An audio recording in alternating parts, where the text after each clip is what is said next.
Então, nós passamos pela classificação, né, pelo conceito de infração penal e as suas espécies, crimes e contravenções penais. A diferença entre crime e contravenção está na pena aplicável a cada modalidade de infração penal. Passamos pelos sujeitos do crime, né? O sujeito ativo pode ser o autor ou o partícipe, e aí na parte final do nosso módulo comentamos um pouquinho sobre as características de cada um, né? O autor como sendo aquele que realiza a descrição típica e o partícipe aquele como colabora, né? Aquele que colabora de qualquer modo, né? De modo acessório. O sujeito passivo é a vítima, é quem suporta a ação criminosa. O Estado é sempre sujeito passivo do crime, porque é ele o responsável por exercer o direito de punir. E nós temos também o sujeito passivo eventual material, que é aquele que sofre os efeitos da conduta criminosa diretamente. Falamos sobre objeto material e jurídico. O objeto jurídico é o bem juridicamente protegido pela norma. O objeto material é a pessoa ou coisa, enfim, objeto ali em relação ao qual recai a conduta criminosa. Falamos dos conceitos de crime, conceito material, todo comportamento que lesa ou expõe a perigo bens jurídicos. Do conceito formal, né, que fala sobre a correspondência, a correlação entre o comportamento do agente e aquilo que é descrito pelo legislador como algo proibido. O conceito formal está relacionado à tipicidade formal. O conceito material está relacionado à tipicidade material. E aí entramos no conceito analítico de crime. Dentro do conceito analítico de crime, estudamos fato típico, antijurídico e culpável, enfatizando apenas alguns pontos mais importantes, porque vocês terão módulos específicos sobre teses relacionadas à ilicitude e culpabilidade em outro módulo, né? Então, analisamos de uma forma um pouco mais superficial. Depois disso, iniciamos a análise dos elementos que integram o fato típico, conduta, resultado, nexo causal e tipicidades.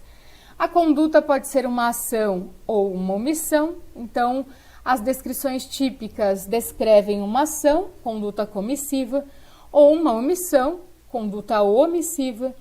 E o indivíduo que pratica uma ação ou uma omissão que se enquadre, respectivamente, em tipos penais que descrevam esses comportamentos, praticam crimes comissivos próprios e crimes omissivos próprios, né?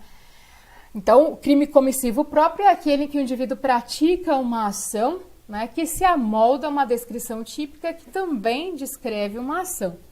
O crime omissivo próprio ou puro, a mesma coisa. O indivíduo pratica uma omissão que se amolda, se encaixa numa descrição típica que trata de uma omissão. E aí temos figuras híbridas trazidas pela doutrina, como o crime comissivo por omissão, né? Os crimes comissivos por omissão. Ou seja, o legislador descreve uma conduta comissiva que exige uma ação, e o indivíduo pratica aquela conduta por meio de uma omissão. Só que não é qualquer omissão, é uma omissão penalmente relevante.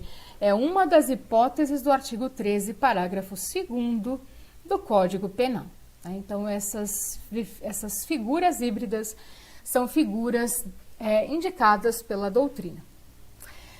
Nós analisamos aqui, portanto, também algumas condutas que não geram, né, que não são consideradas sequer condutas, ou seja, causas que afastam essas situações como conduta.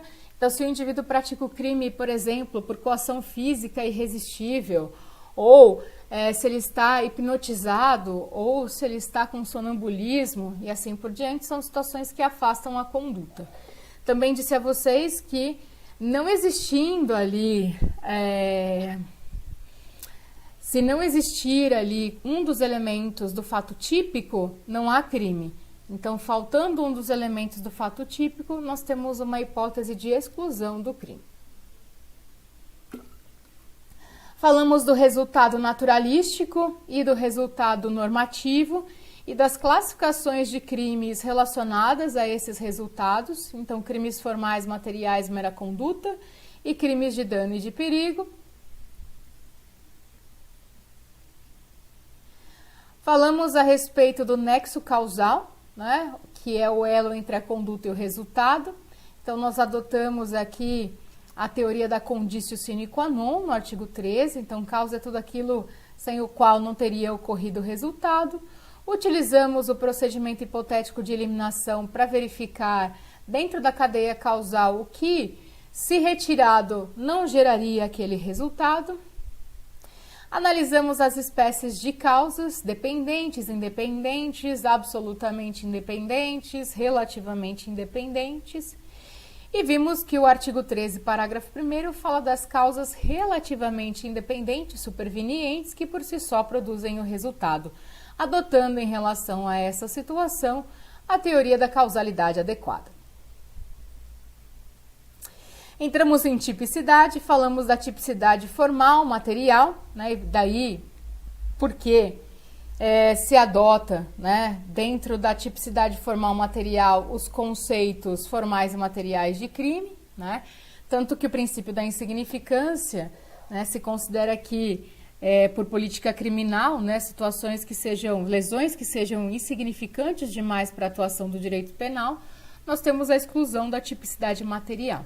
Né? Então, a exclusão do crime em virtude disso. Então, dentro da tipicidade, a gente analisa a tipicidade formal material, né? A correspondência da situação prática à norma descrita, e também, dentro disso, analisamos o iter criminis, né? As etapas do iter criminis e os momentos a partir dos quais se considera possível a punição de determinados comportamentos. Falamos um pouquinho sobre a classificação da tentativa, branca, vermelha, perfeita, né? Quando o indivíduo pratica todos os atos e mesmo assim falha na consumação, por isso crime falho. Na tentativa imperfeita, quando ele não consegue prosseguir aos atos executórios. A desistência voluntária e o arrependimento eficaz, ambas situações previstas no artigo 15. O crime impossível, artigo 17, né? Quando não existe mais o objeto material do crime a ser protegido ou por ineficácia absoluta do meio. O arrependimento posterior, que ocorre após a consumação e que demanda o preenchimento dos requisitos do artigo 16. Falamos sobre os elementos subjetivos, né, dolo e culpa, dolo eventual, dolo direto, culpa consciente, culpa inconsciente, também relacionado ao elemento subjetivo, né, porque a conduta é perpetrada a partir dessa vontade e consciência sobre a realização dessa conduta e em relação ao resultado. Também em relação a dolo e culpa, comentei mais ao final do nosso módulo a questão do erro de tipo, né, falamos que o erro de tipo é um erro que está dentro do fato típico e que exclui o dolo e a culpa se for invencível e se for vencível exclui apenas o dolo. As espécies de culpa, excepcionalidade do crime culposo, préter dolo. E aí entramos nas causas excludentes de ilicitude, falamos brevemente de cada uma delas e os seus requisitos, falamos da alteração da lei anticrime, ao artigo 25, uma alteração que na prática não tem qualquer impacto, mas que pode ser cobrada aí, eventualmente em concursos. Então, analisamos cada uma delas brevemente e entramos depois no conceito de culpabilidade, os elementos da culpabilidade, as excludentes de culpabilidade. E, por fim, falamos um pouquinho sobre o concurso de agentes, suas características, classificação de autor, coautor, autoria imediata, teoria do domínio do fato, autoria colateral e comunicabilidade das circunstâncias.